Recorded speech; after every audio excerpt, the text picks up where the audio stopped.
13 June 2063 সাল। অবাক না ব্যাপারটা? ডিসব্যান্ডিং হবার 1 বছর পর বৃদ্ধ 7 জন বিটিএস সদস্য এক হয়ে কনসার্টের আয়োজন করে 50 বছর পূর্তি উপলক্ষে। 2023 সালে যেটা ছিল স্বপ্ন সেটা আজ আমার পূরণ হয়ে গেছে।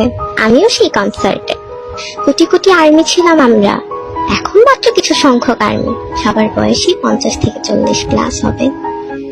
কিছুক্ষণ পর 7 রাজা আসে, তাদের সাথে কিছু ছেলেও আসে, তারা দেখতে হুবহু আমাদের 7 রাজার মতো। তখন ইয়ঙ্গি বলে উঠে, আর্মিরা আমরা ছোট বালতান নিয়ে এসেছি, আর বলেছিলাম না বৃদ্ধ বয়সেও আমি কোমরে হাত দিয়ে ফেক লাভ গানটা গাইবো, এই যে দেখো আমি এসেছি।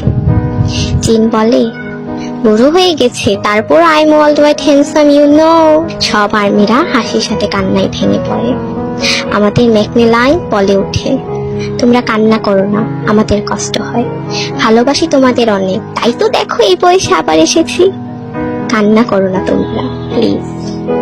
জিহোপ বলে, I am your hope, you are my hope, I am J Hope. Namjoon বলে উঠে, ভালোবাসি আর্মি তোমাদের অনেক, থ্যাঙ্কস তোমাদের এত বছর পরও মনে রাখার জন্য আমাদের। আমরা কোনোদিন তোমাদের ভুলবো না, তোমাদের ভালোবেসে যাব সারাটি জীবন। আর্মি অ্যান্ড বিটিএস এর এই সম্পর্ক সারা জীবন থেকে যাবে।